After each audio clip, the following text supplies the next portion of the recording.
5,5 millions de personnes habitent en Finlande. Voici deux d'entre eux, Katja et Mikko.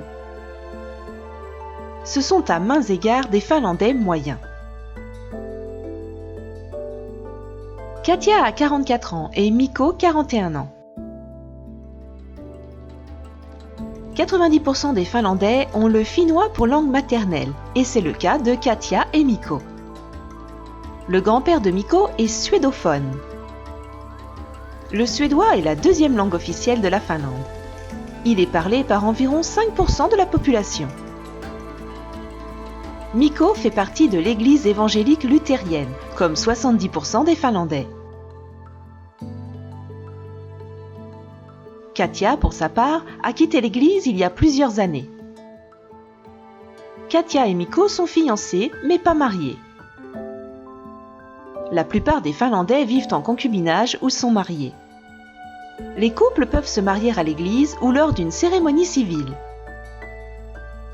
Environ la moitié des mariages se terminent par un divorce. En Finlande, les personnes de même sexe peuvent elles aussi se marier.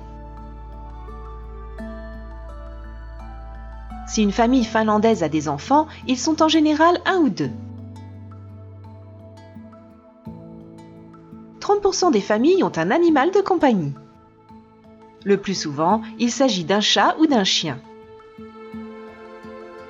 Katja, Mikko et Emi habitent à Helsinki, dans un appartement de 80 mètres carrés dont ils sont propriétaires. Katja et Mikko ont un crédit au logement d'environ 150 000 €.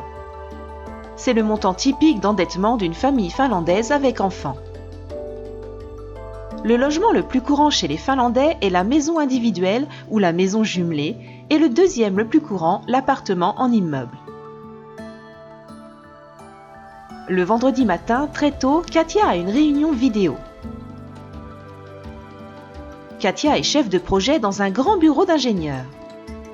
70% des Finlandais ont un diplôme de l'enseignement secondaire. Katja a étudié à l'université, donc sa formation est supérieure à la moyenne des Finlandais. Katja travaille depuis qu'elle a son diplôme universitaire.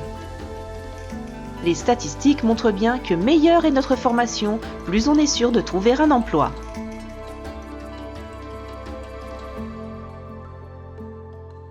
Mikko est physiothérapeute. Son salaire est bien inférieur à celui de Katja, 2 600 € par mois. C'est le salaire mensuel le plus courant en Finlande. Emi est à l'école primaire. Katja est restée à la maison avec elle jusqu'à son premier anniversaire. L'accueil des enfants en Finlande est de qualité, principalement payé par les impôts, et permet aussi bien aux femmes qu'aux hommes de travailler et de participer en tant que contribuables à la construction du bien-être collectif. Le salaire de Katja étant meilleur que celui de Mikko, c'est aussi elle qui paie le plus d'impôts.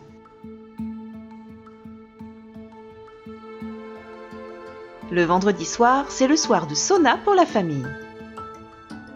C'est pour la plupart des Finlandais un moment collectif privilégié.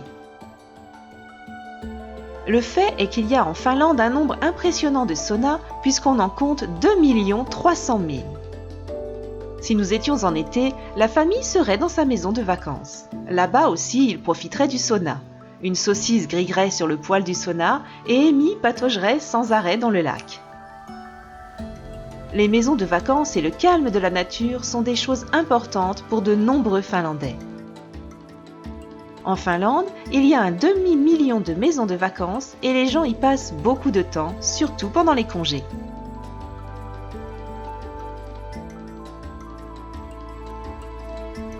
Samedi, Katja, Mikko et Emi verront Claudia, la marraine d'Emi. Claudia a divorcé du père de sa fille Laura.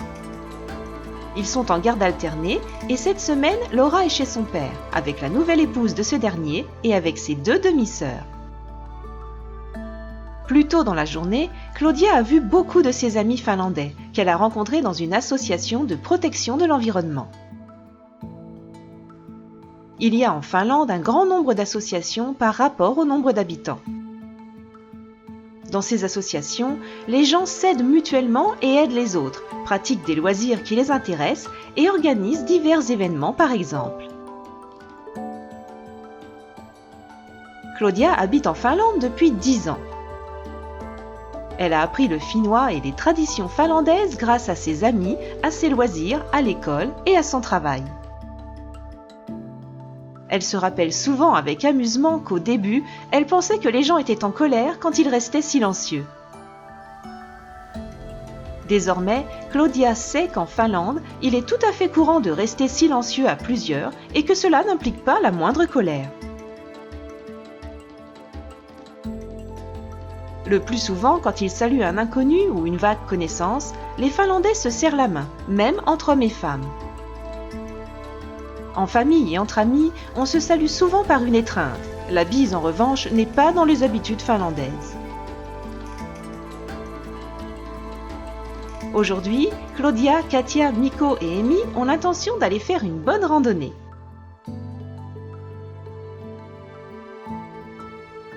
Marcher et courir sont les loisirs les plus répandus parmi les Finlandais, en plus des autres sports.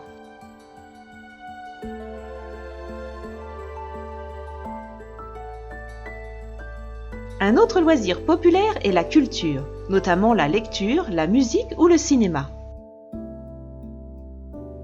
Pendant sa randonnée, notre quatuor fait des projets pour Noël.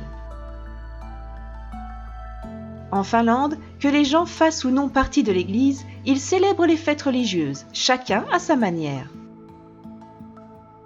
Même les gens moins religieux célèbrent parfois les mariages, les enterrements et les baptêmes conformément aux traditions chrétiennes.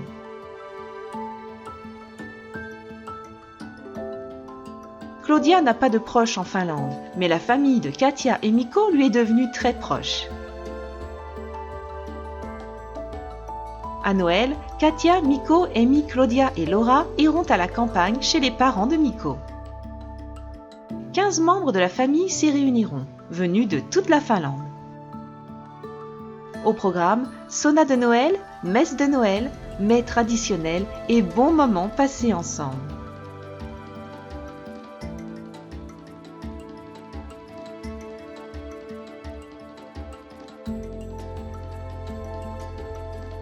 Il est facile d'énumérer ce que les statistiques nous disent des Finlandais moyens, comparables à Katia et Mikko. Mais pendant que Mikko réfléchit à la compagnie qui va se réunir pour Noël, on peut observer en passant que chaque être humain est un individu à part entière, avec ses pensées, ses opinions, ses habitudes et ses espoirs.